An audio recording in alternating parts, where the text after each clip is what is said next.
আমাদের আগরতলা রেল স্টেশনে একটা জয়েন্ট অপারেশন করা হয়, যার মধ্যে আগরতলা জিআরপি এবং আগরতলা আরপিএফ। তো এখানে আমরা চারজন বাংলাদেশি নাগরিককে গ্রেপ্তার করা হয়। অ্যাকচুয়ালি তারা ইলিগালিভাবে বর্ডার ক্রস করে আমাদের আগরতলা রেল স্টেশনে আসে। তো আমরা গতকালকেই ওনাদের এগেনস্টে আমাদের আগরতলা জিআরপি থানাতে একটা মামলা নেই, যার মধ্যে বিএনএস অ্যাক্ট এবং ফরেনার অ্যাক্ট এবং আইবিবি অ্যাক্ট আছে।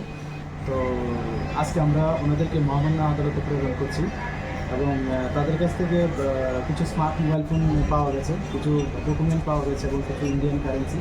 তো আমরা মোবাইলগুলি বিশেষ করে খুঁটিয়ে দেখছি যে এগুলির মধ্যে আর কোনো মানে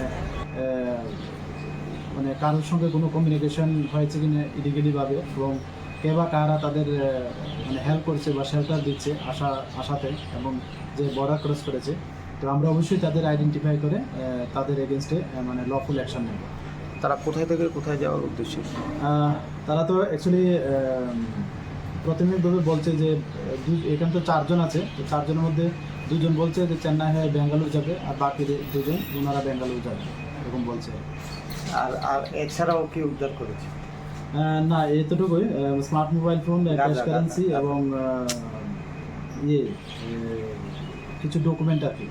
আর আরেকটা যেটা আমাদের গতকালকে একটা অপারেশন হয়েছে, যা জিআরপিএফ এবং আরপিএফ একসঙ্গেই, এবং যেটা লিড করেছে আমাদের আরপিএফের যে ডগ স্কোয়াড আছে তারা।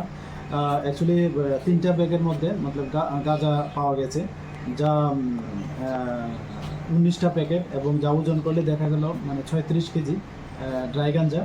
তো এগুলির আনুমানিক মূল্য হবে 15,000 টাকা। যদি আমরা ডিস্ট্রিবিউশন প্রাইস দিই তো 5,40,000-এর মতো হয়।